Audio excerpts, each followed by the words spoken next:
நம்முடைய பிரதமர் மோடி அவர்கள் நம்முடைய பிரதமர், அந்த கௌரவம் இருக்கும். ஆனால் பாரதிய ஜனதா கட்சியிலிருந்து ஒரு விஷயத்தை நம்ம டிஸ்அக்ரி பண்ணுறோன்னா கம்பீரமாக ஸ்ட்ரெயிட்டாக நம்ம டிஸ்அக்ரி பண்ணுவோம். 3 மொழி கொள்கை சமீபத்தில் கொண்டு வந்திருக்கக்கூடிய டைம் டேபிளில் மாற்றம் 2029 தான் 9ஆம் கிளாஸ் பசங்க 3வது மொழியை படிச்சிருக்கூடாது, 2020 மாற்றிய பொழுது நான் குரல் கொடுத்தேன். அதில் எந்த மாற்று கருத்தும் இல்லை.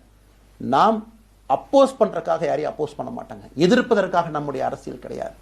எப்படி திமுகவை பார்க்கின்றோமோ, எப்படி அதிமுகவை பார்க்கின்றோமோ, எப்படி டிவிகேவை பார்க்குறோமோ, எப்படி அண்ணன் சீமான் அவர்களை பார்க்குறோமோ, எப்படி அண்ணன் அன்புமணி அவர்களை பார்க்குறோமோ, எப்படி இங்கே இருக்கக்கூடிய எல்லா தலைவர்கள், அண்ணன் ஜி.கே. வாசன் அவர்கள், ஏசி சண்முகம் அவர்கள், பாரிவேந்தர் அவர்கள், ஜான் பாண்டியன் அவர்கள், எல்லா கிருஷ்ணசாமி ஐயா அவர்கள், ஐயா வைகோ அவர்கள், அம்மா பிரேமலதா அவர்கள், எல்லா தமிழகத்தில் இருக்கக்கூடிய எல்லா அரசியல் கட்சியினுடைய தலைவர்கள் எப்படி பார்க்கிறோமோ அப்படித்தான் நான் பாரதிய ஜனதா கட்சியை பார்ப்பேன். அதற்காக நம்ம போய் ஒரு வன்மமோ எதுவும் கிடையாது. கட்சி அவங்க கொள்கையை அவங்க முன்னிறுத்த போறாங்க. நம்ம இயக்கத்தினுடைய கொள்கை, நம்ம கட்சியினுடைய கொள்கையை நம்ம முன்னிறுத்த போறோம்.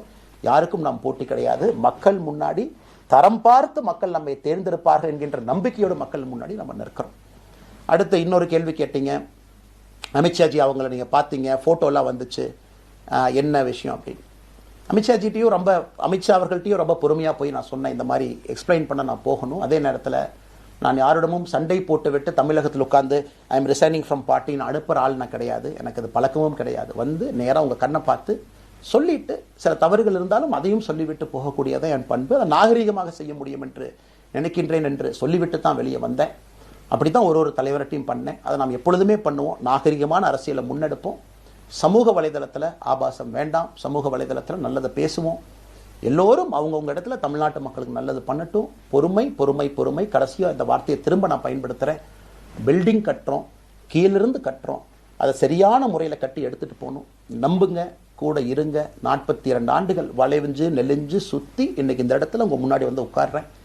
நிச்சயமாக நம்ம எல்லோரும் சேர்ந்து ஒரு பெரிய புரட்சியை, மாற்றத்தை தமிழகத்திற்காக, ஒரு பாரத நாட்டுக்குள்ள, இந்திய நாட்டுக்குள்ள முதன்மை மாநிலமாக தமிழகத்தை கொண்டு வருவது மட்டும்தான் நம்முடைய குறிக்கோள். வேறு எதுவும் நம்முடைய குறிக்கோள் கிடையாது.